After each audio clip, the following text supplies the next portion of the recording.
مرحبا.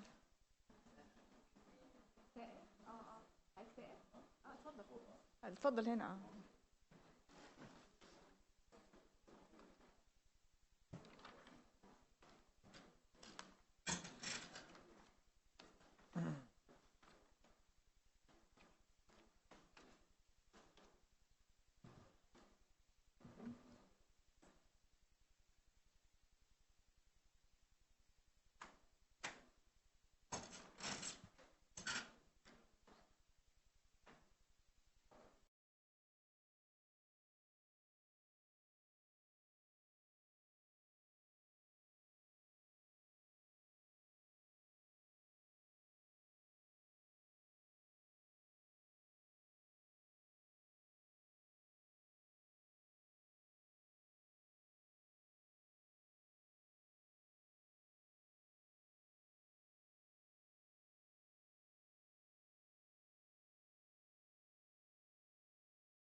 Just the background of our session.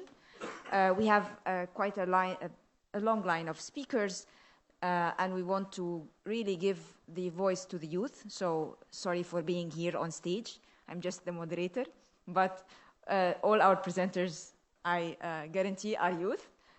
Except me, of course, and Professor Siraj, no problem.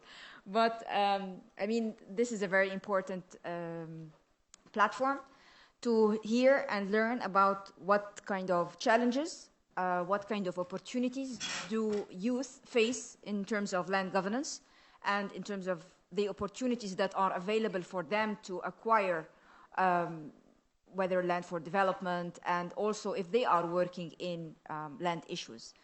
We'll also try to cover a little bit what are the needed actions. So we don't want to just stay at the the stage of discussing what are the issues, the challenges, and so forth. We want also to think positively, how can we move from where we are, what are the needed actions for empowering youth within the land governance sector, as well as achieve better and more responsive outcomes for our various stakeholders. So I will not go on more than that. Just let me introduce our line of speakers very briefly. We have Professor Siraj Said. We have Salma Mustafa from UN Habitat. Hamza is not there yet. Ms. Angela Anyakora from the International Federation of Surveyors. And then we have Thair, sorry for that. Thair Fakhouri from the youth representative from Palestine for the International Land Coalition. And we have on stage now Mr. Khayyam Shimli from Tunisia, the former head of advocacy and research from the ASF Euro-Mediterranean. And then we have Ms. Nilofer Said from UK for the NIHR Project Youth Negotiator from the University of East London. I will give more brief about the bios of our presenters, but I would like to start with Professor Said for giving us an overview of this session. Professor, please.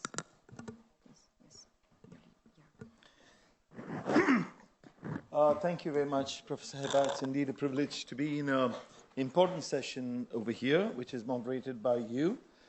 And I just want to start off by saying that age is not only a matter of how old and young you are, but it's also socially constructed.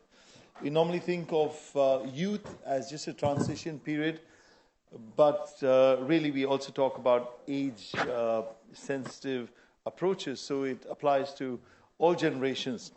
So let me begin, therefore, by welcoming all of you to this extremely important session. It's a plenary session. It is an assembly, and obviously we know its objectives are, first of all, to hear the perspectives of young people as well as those who are working with young people. And also, more importantly, I think it is also to think about how these leadership models and successes look like so that we can share these experiences across the Arab region and also throughout the world. So this is really an opportunity for us to learn from each other. And what we do here at the Arab Land Initiative or with all the partners over here is going to echo in the rest of the world. There's no need to explain why this youth assembly on land is important, simply because intrinsically, of course, you cannot have sustainable programs without young people. But particularly at this critical juncture, the contributions of young people represent both the future as well as the innovation of what's taking place. So this is a huge opportunity. Let me begin in my brief comments to talk about the Noon Center for Equality of Diversity, which I have the privilege of being the director. We look at the combination of an equal society, an inclusive society. We think of a fairer economy, sustainable communities, and therefore look at how young people can play a key role. And we will hear in a moment from some of the speakers who will talk about activities of the Noon Center. But the Noon Center is very privileged to have been a founder member of both GLTN, the Global Land Tool Network, as well as the Arab Land Initiative.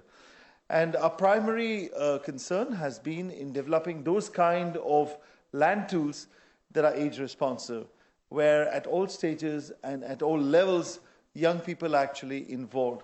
And because youth, as you know, are such a diverse group of individuals and groups, it's very important to pay attention both to context as well as what are the kind of resources and spaces that are needed for young people to play an important role in both sustainable, prosperous.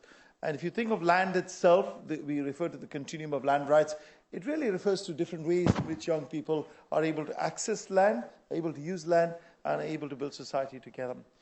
So the Global Land Tool Network has, since it was formed in 2006, developed a number of tools in relation to how young people can play a leadership role and an effective role in implementing not only projects, but really thinking about in the context of changing society itself.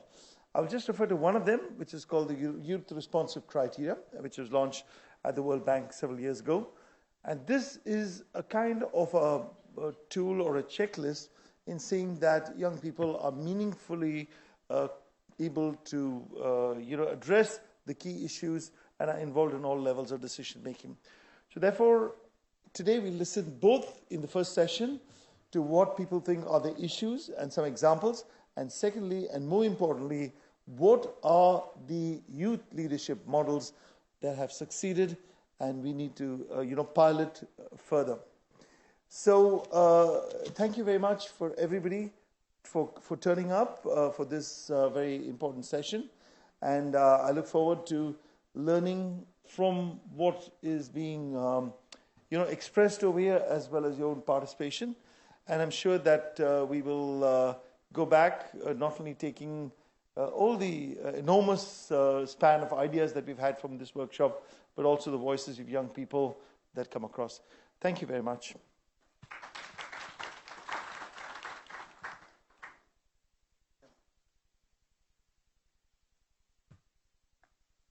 Thank you, Professor Siraj. I think what we have here as what we try to bring together is we have the UN Habitat, where they have a lot of projects related to youth.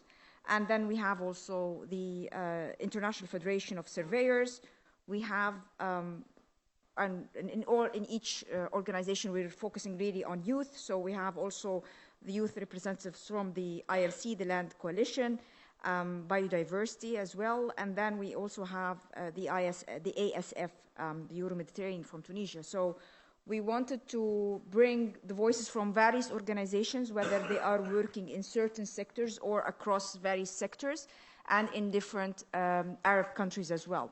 So let me start by, I will try to give the introduction to each one.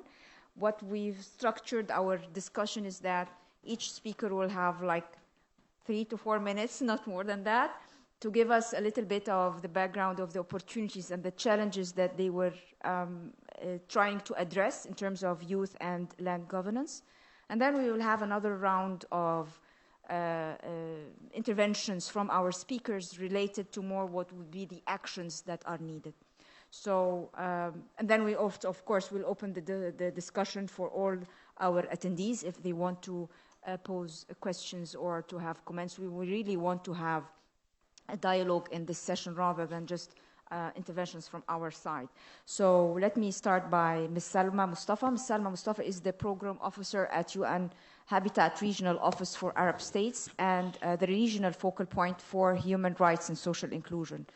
Since 2017, she has focused on mainstreaming youth and gender issues across regional programs and promoting the inclusion of vulnerable and marginalized groups in the urban development through participatory development approaches. So, Ms. Salma, sorry.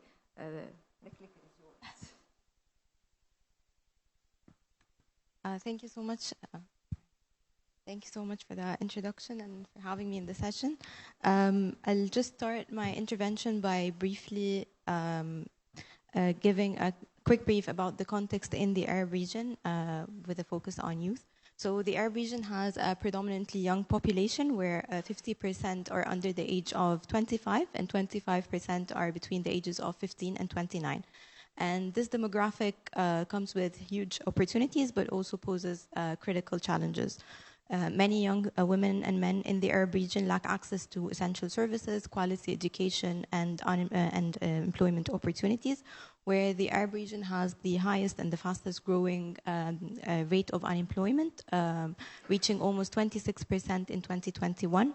That's 10 percentage points higher than the global average. If we further break down this figure, we'll see that there are gender disparities. The youth unemployment rate among young women in the region is estimated to reach 42%, almost double that of young men. These limited opportunities contribute to both internal and external migration trends as young people seek better opportunities.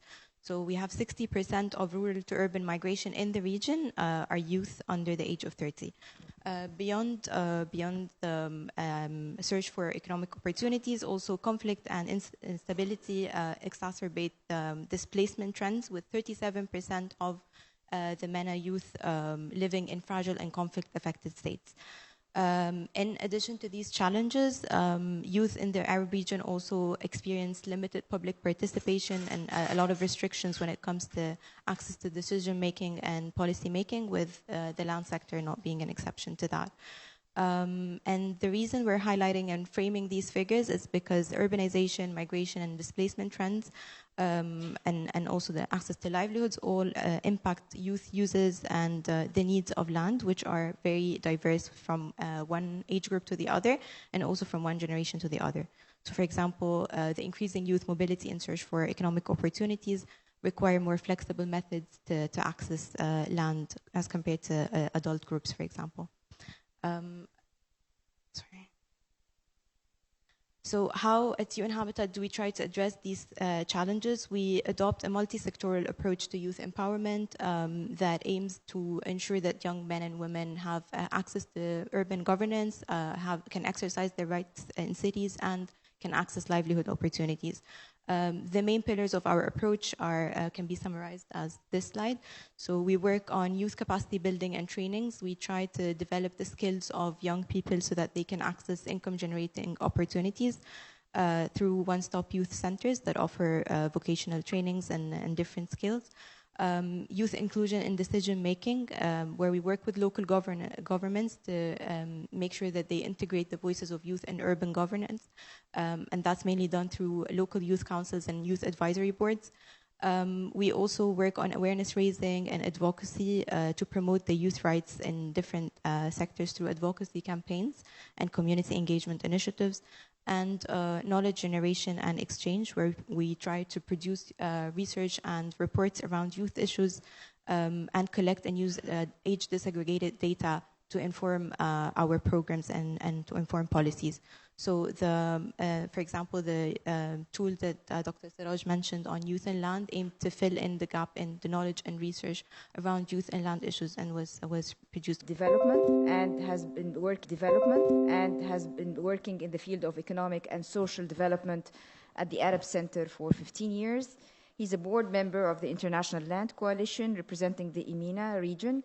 And he is one of the founders of the Palestinian National Land Coalition, which started its work 2 years ago. Mr. Thaer, you have 3 minutes. Thank you. Thank you very much. Really, we have many things to tell about this issue, because we have long experience about the youth and how we can past the challenges that they're facing, because we are, as she said, that we are creating national land coalitions in Palestine, and we have really many challenges, other challenges that you know regarding for the occupations, the land confiscation, and other issues regarding for climate change and biodiversity that we have changes. But really, we have many things and many solutions that we have really facing and doing with youth, especially in West Bank and before the war in Gaza Strip also. But regarding the war now, we are focusing in West Bank and different areas of West Bank, and we have find some resolution and we have find some tools in order to remove the challenge that the youth are facing, of course, during through our strategy of NLC that we are working on it. We have 30 minutes? Okay. Really, I want to indicate something in 1 minute. Regarding for NLC Palestine, we have in the strategies that we are doing it, and it's approved by also international land coalitions and approved by our partners. Of course, this kind of strategy is focusing on the land governance, land issues, and other things, but really, we find it, and you found it as a partners, as a members of the land coalitions, is not enough to speak about just for land governance and land women rights and speak about the things about how to access that. We find a good solution that we connect and make linkage between these kind of highly important topics, land governance and women land rights, with the development sectors through providing good productive projects for the youth in order to have sustainable developments. And we have many shown success idea, and we have many experience in that. And I hope one day to show you, maybe during our session, to show you this kind of projects that the people using, implementing, or the youth have implementing this kind of productive projects in Palestine. Thank you. Thank you, Mr. Thaer. Our next speaker is Mr. Kayam Chemli. He's the former head of regional research and advocacy at Avocats Sans Frontières. Mind my French, sorry. So, regional office, Europe and Mediterranean, and he's the former head of the National Tunisian Coalition to Defend Transitional Justice. He is currently in international law, and he, since 2013, he joined the Tunisian model for the United Nations, the MUN. 2017, he became involved in the Tunisian watchdog Al-Bosla, which monitors public policies, parliamentary performance, and local authorities in post-revolutionary Tunisia. And after an experience with the consulting firm, he now joined the Avocats Sans Frontières to manage the transitional justice project from till 2021, I think, and then now he serves until 2024. He served the head of research and advocacy for the Europe and Mediterranean region of the organization. So, Mr. Khayyam, you have 3 minutes. Thank you, Dr. Hiba. Thank you for presentation. So today I'll be happy to speak about one of the most major urban crises that are facing our cities in the Arab region, affecting the Arab world, which is migration, but from the angle of economic and social rights, including land rights.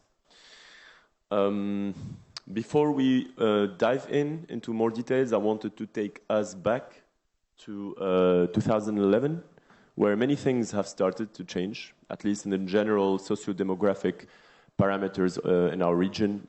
When the Arab Spring happened, I will definitely not speak about the geopolitics, and because many things have already been said about the Arab Spring. But the reason why I'm bringing it here, because people tend to forget, even back home in my country, that the first sparkle came for mainly social and economic reasons.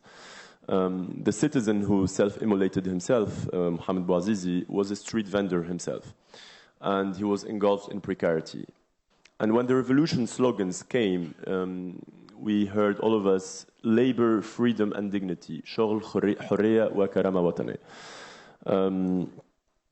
After that, Tunisia and many countries, at North Africa, have known unprecedented waves of migration, both internally, exodus, or externally, mostly in destination of European countries. In this intervention, I'll try to answer the main question, which is, to what extent have the socio-economic factors like unemployment, homelessness, poor or unequal access to land, and housing have pushed countless young Arabs to seek more viable paths outside their homelands.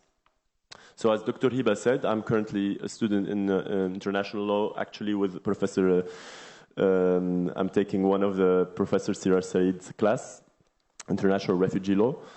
Avocats Sans Frontières, the organization I'm part of, works primarily on access to justice rights, by providing legal aid to people basically in a situation of vulnerability, ranging from women victims of violence, sexual minorities, but also people who are victims of what we call the poverty crimes. So it could be the unemployed, the homeless, the street vendors, any person that is in confrontation with a police officer or the police apparatus, but also migrants, whether they are sub-Saharan migrants choosing Tunisia as a transit country, or the Tunisians themselves who chose to risk their lives to migrate irregularly to Europe. We also do maintain a dialogue with the European Union, the Tunisian government and civil society in order to address migration at the roots. The root causes, from a human rights perspective, at least for the European Union to be compliant with its Charter of Fundamental Rights, but also to tackle those issues at the roots, which are essentially, as I said, social and economic. I'll stop here for this first round, but in the next round I'll be happy to dive into three major components when we speak about migration related to poor or unequal access to land, which is one, internal migration in order to counter food insecurity by people who escape their precarity zone and as a key component of rural livelihood. The second happens to be external migration, or we also call it the distress migration or the migration of last resort, pushing the youth and women in our region to escape either conflict or political instability or poverty. Both lead, unfortunately, to a third major problem that I'll be happily speaking about, which is brain drain, and it is one as well of the major development crisis that could face our region in the upcoming years. So I'll be happy to dive into these three components in the next round. Thank you. Thank you, Mr. Thair. Our next speaker will be Ms. Nilofer Said. Ms. Nilofer is a research associate at the Noon Center for Equality and Diversity at the University of East London. She holds a bachelor in population health from University College London and a master's in health and international development from the London School of Economics. Her studies are focusing on social equity. I mean, she was funded by the UK Population Investigation Committee and the UK Economic and Social Research Council. And she has worked in various projects, including the International Institute for Population Science, the National Institute for Health Research, the British Science Association, where her focus and interest is health equity, social inclusion, and participatory methods, and of course, inclusive development. So, Mr. Nilofer, you have 3 minutes, please. Yeah. Thank you, Professor Heba. So I'm going to be speaking a little bit outside the Arab region, looking at... No, not this one. Not this presentation. Miss Angela did not come, so we have to skip this. Can you skip? Yeah? Not? No. The next one? Next presentation, please. Not this one. Now you've seen all the slides that you've missed. Next one. Nilofer, you have slides, no? I do. It's fine. I can speak without them. Okay. These ones? No, it's for the... I think it's last... Should be the last one? The last one.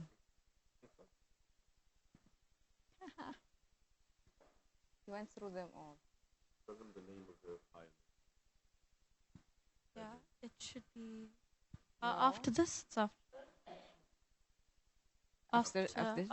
After? Yes. Yes, now.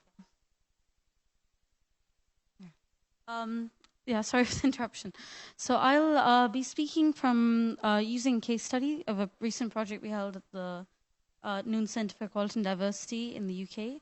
So it's slightly outside the Arab region, but some of the lessons learned and the kind of issues that we were confronting sort of intersect with some of the issues that have been mentioned already. So over here we're talking about developing participative and innovative methodologies for youth empowerment, especially in the delivery of basic urban services. So this was in the context of the UK, which due to the recent context of crisis in the Middle East and in the Arab region, we have a lot of migrants, especially young people, moving to the UK, and then facing issues in terms of integrating and accessing services. So the diagram, for example, shows just the very complex cycle that one young person would have to go through just to get a GP that is a doctor to see any issue. So our project, as mentioned, was 500 young people involving some youth from the Arab region as well. And it really tried to focus on co-creating, co-developing a youth-led approach, because we as has been mentioned, we wanted it to be not just prescriptive, but involving youth at every level. So that was from mapping local services and needs to rapid evidence review, through actually building and creating these partnership models and actually delivering the project. So it involved 500 young people that did a survey. We had focus groups, and we also trained through various stakeholders and the young people themselves, 30 youth champions who were responsible for delivering this project. This is actually the cohort over here, and this was at the Youth Leadership Training Workshop, which involved a lot of stakeholders. So that's another thing we sought to do in this project, which is not only get youth voices on the table, but think about how we can get them into rooms with different stakeholders, and that's from local governments to health practitioners, businesses, so trying to have a dialogue and like a multi sort of as many voices as possible. As I mentioned, the youth leadership model was also rolled out to different forms. For example, this is a Model UN that we hosted, and that was to try and get that simulation for confidence and capacity building, so they could discuss issues as if they were the making the decisions themselves, rather than feeling as beneficiaries and more as participants and the leaders. And this was another one in the form of a policy roundtable, like the ones we've been that are held, like for example the recent World Urban Forum, and that led to a policy document, a new social contract that was led by the youth. I'm going to stop here because I'll move in the next session on to some of the lessons learned and some of the challenges that hopefully we can address. Okay. Thank you. Thank you, Nilofer. So we've tried now to just give you a little bit of idea about what our various speakers, what they work, what their work focus on, and also how do they address these challenges. I think what we are looking forward, as well as what are the kind of needed actions to advance and to promote and to improve youth issues within land governance. How can we, facilitate their participation, empower them, and also how can we ensure that whatever the projects that we are doing are really taking into consideration youth needs, requirements, aspirations, and also the kind of innovation. So the youth-led leadership, innovation, what kind of future is required in the field of land governance. So it's back to you, Ms. Salma, so you can give us an idea. Thank you. Can we have the slides, please, or can we have the slides?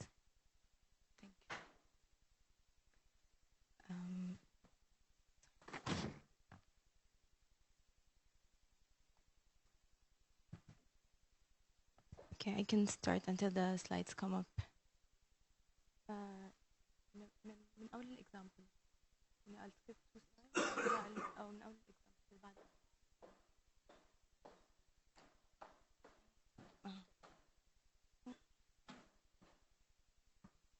Bring it back.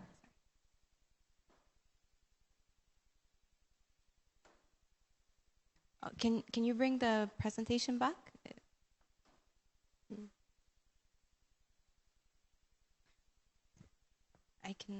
I can start and then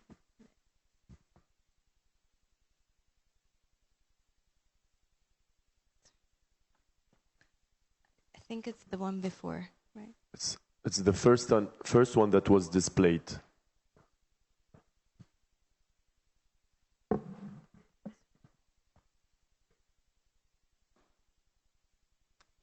Yes, okay.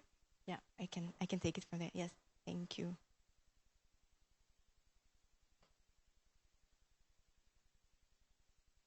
Okay, so I'll try to answer the question by giving a few examples of our work with youth in the region. And I think it's really important when we talk about youth-focused projects to recognize that youth are not a homogeneous group. It's very essential that we recognize that experiences of youth vary according to different factors. For example, socioeconomic backgrounds, gender, disability, displacement, and other factors all impact their experiences and the challenges that they face. So at UN Habitat, we don't apply a one-size-fits-all approach to youth empowerment. And our projects don't just simply target youth as a collective group, but actually tailor the different interventions to the diverse needs within this group and also to the different contexts. So in the Arab region, our approach is focused or centered around localizing youth peace and security agenda and addressing the root causes of conflict, and also utilizing youth potential and engaging youth as key actors in peace building and recovery process to respond to urban crises. So our programs, as I said, also try to ensure effective youth inclusion from decision making to implementation, and also in management and sustainability of projects.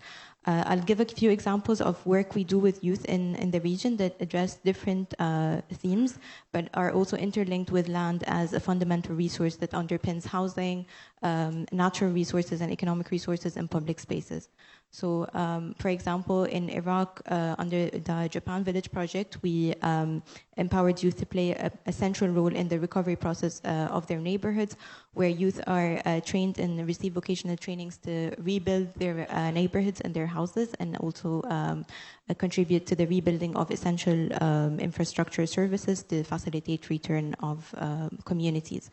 Under this project, youth received vocational trainings that enabled them to contribute to rebuilding their homes, and also to undertake maintenance works and assist other communities and other families in their communities to return to their homes post-conflict. These trainings allowed youth to access income-generating opportunities, and some were actually employed under the same project.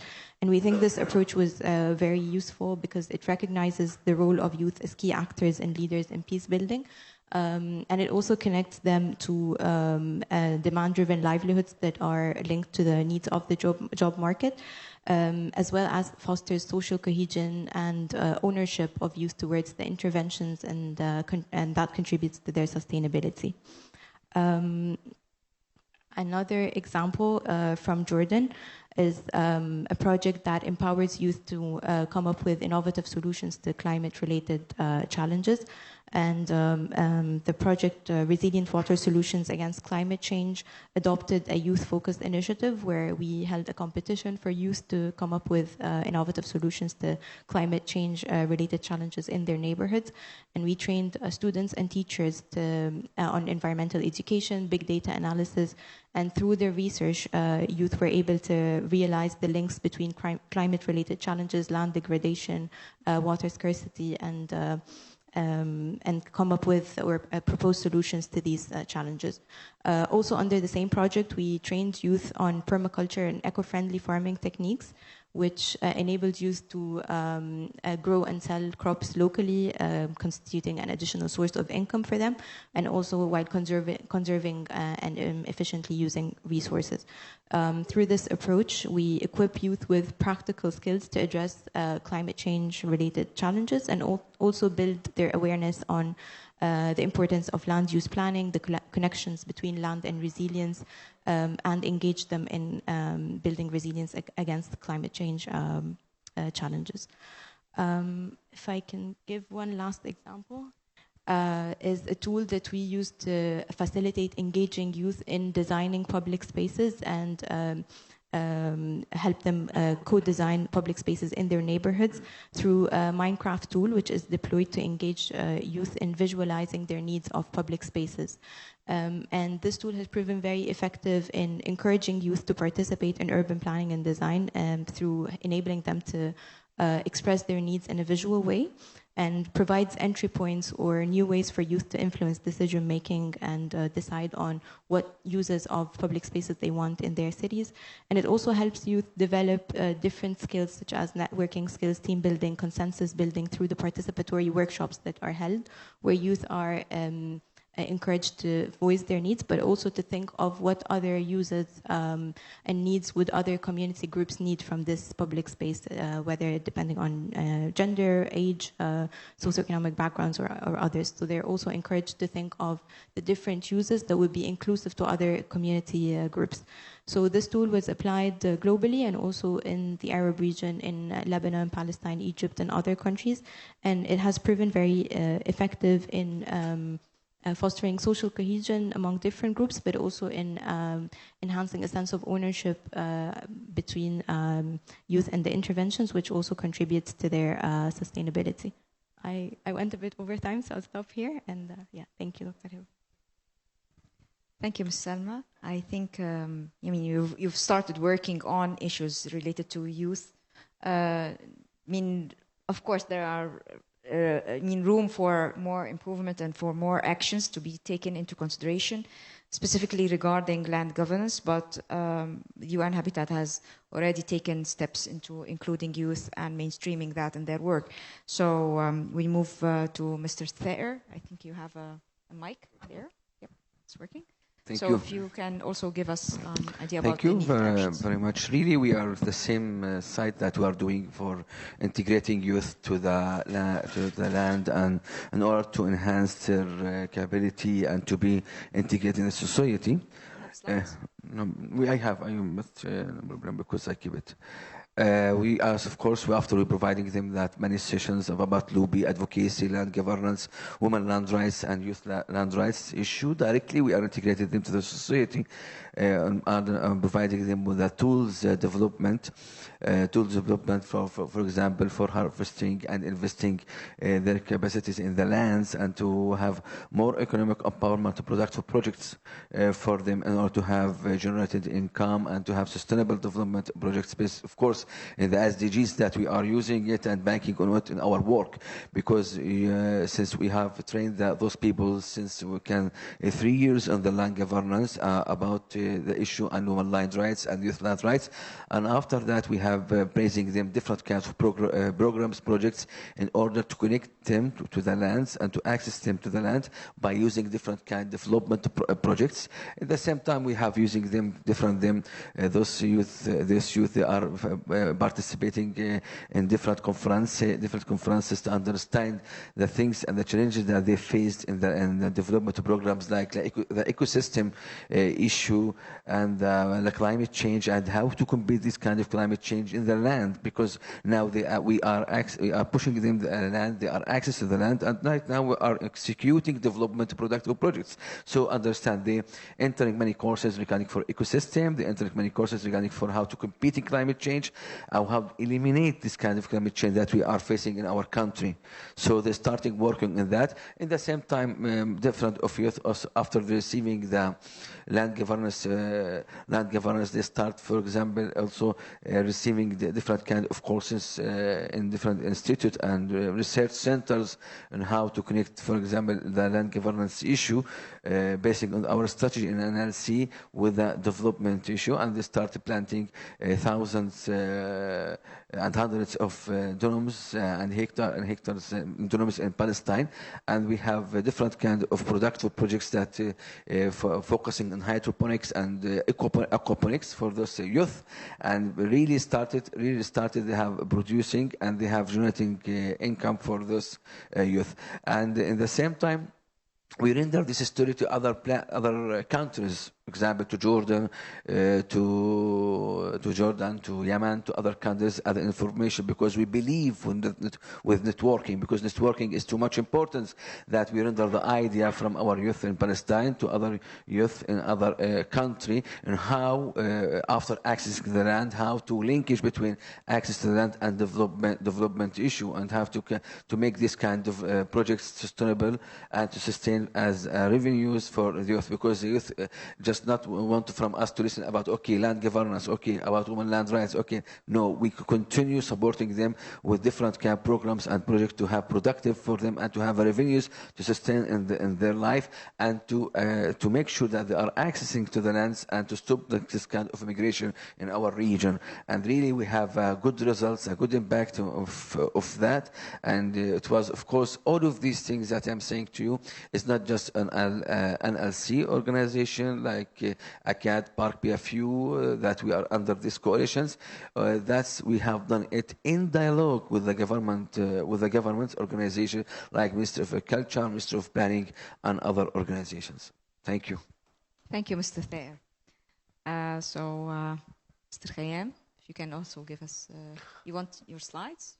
Yes, I would like to have the slides, if it's possible, from our friends. Yes. It was the third presentation.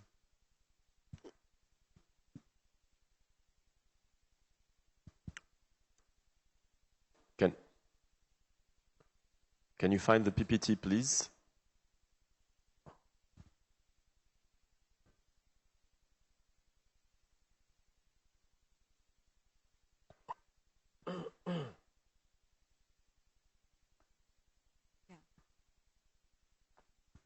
Can you have the presentation from Mr. Khayyam?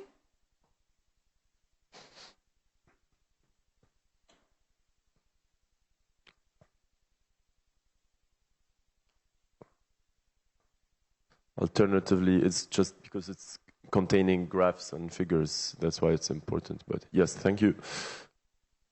I'll take the lead. Is it the red button to go back? The green. To go back, the red. Yeah, the red to go back. Huh? Okay, thank you.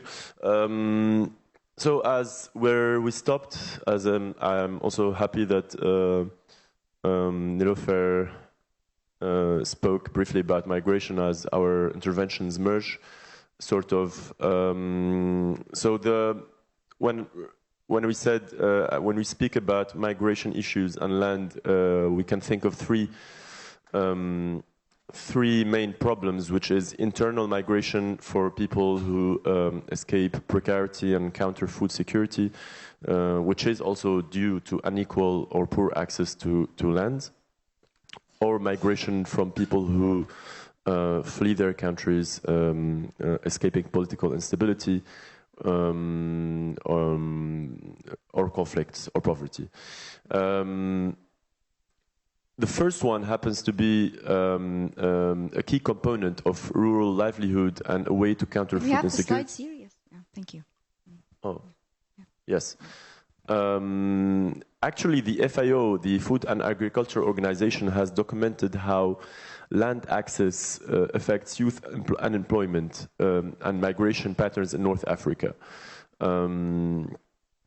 Apart from that, the same report focused on Tunisia and shown that since 1960 until 2017, unequal land distribution remained the same among the youth, with 22% of the farms belonging to 1.2 to the richest farmers.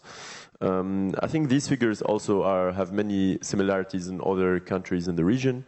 Furthermore, the movement Lands Right Now assume that 1/3 of the world population is exposed to the risk of being dispossessed from their land property rights by stronger actors, whether they are corporations or state, and so on and so forth.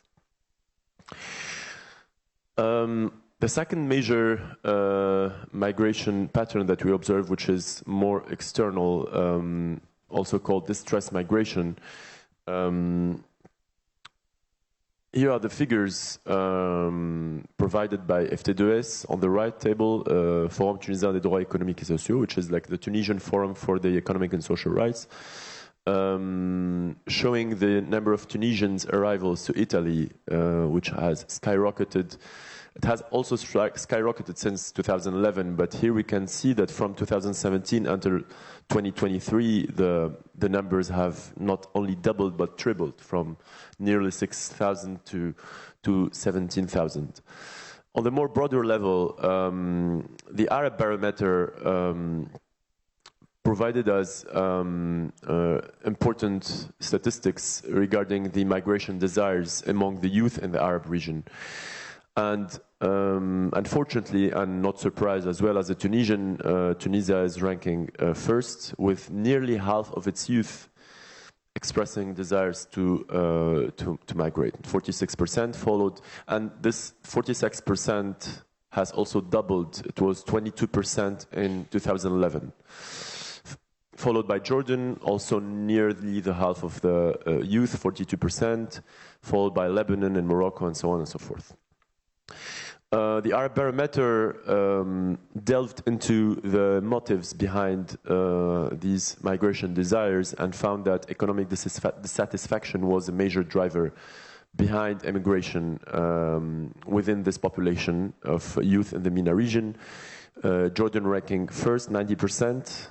90% of its youth expressed economic dissatisfaction, followed by Tunisia, 89%, Lebanon, and Mauritania and Morocco. Which bring us as well to the third and final major problem, which is brain drain. As you can imagine, our countries are suffering from it. As a Tunisian, this has been very spoken about lately these last months because some surveys were released. But the Arab barometer, at least, showed that younger MENA citizens, this is very surprising, that the younger MENA regions and those who have college education are more likely to consider migration. So you can think with me of how this constant draining of human capital, capabilities, skills, engineers, doctors, all willing to flee their nations and contribute more, unfortunately, to economies in the north. Put aside, of course, the right to free movement, which is also something we defend. But if we put that aside, I think in the future, and this could be one of the first recommendations, and I will stop here, is to how to work together regionally in the Arab zone into transforming and converting our Arab nations into pull countries instead of push countries. Same recommendation could also go to Arab League, creating more spaces and regional cooperations to create cross-border opportunities, which could reduce the need to external migration. And as for Tunisia, my home country, not going so much into detail, but one of the recommendations is implementing fair land distribution policies and facilitating access to land for young entrepreneurs, particularly in agriculture and small enterprises. I'll stop here, and I'll be happy to hear questions from the audience and with my fellow panelists. Thank you, Dr. Hiba. Thank you, Khayyam. Thank you for also think about what could be the policy recommendations. How can we move from where we are now? That's very important. Let's end this round with Nilofer. So, please give us what could be the needed actions. Can I have the slide, please? I think it's the last one. The last pack of slides.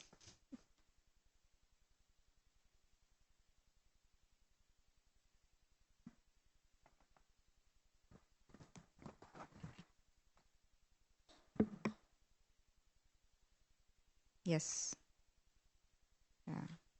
Thank you. Thank you. So I think this will probably sum up, or at least draw from mentioned by Salma, Tayer, and Khayyam, because many of the challenges and the solutions and hopefully possible future opportunities that we found from this project were quite in a similar vein in terms of trying to be more participative and involving youth at all levels.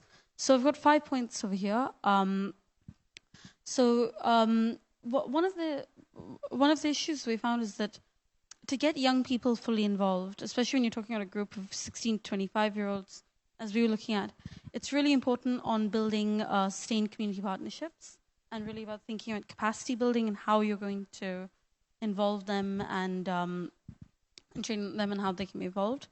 Another way is to think about really that you're dealing with youth not just as one category, but they're very diverse. There's different intersectional experiences, and it's quite sensitive, and you need to think about how you're going to be culturally and context sensitive.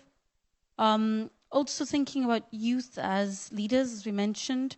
So, for example, when we held Model UN, letting them or us lead the sessions and the debates and try and lead the agenda could be very helpful because you find a lot of innovative solutions to challenges, including housing, land, and basic services.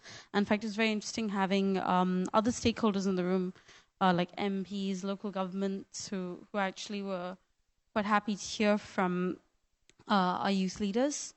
Also to think about how we can really get the voice of hard-to-reach groups in front and heard. And that's really about thinking at every forum about, are you representing different groups, as Salma mentioned, about disability, about gender, about every kind of experience. And I think last, as we've all been mentioning, it's really about, hopefully, about creating new platforms and forums for discussion and debate so that young people, especially young women and girls, can share and and build and become the leaders of and be involved in seeing the future that we want. That's it. Thank you. Thank you, Nilofer. I think these are concise points and to the point, really.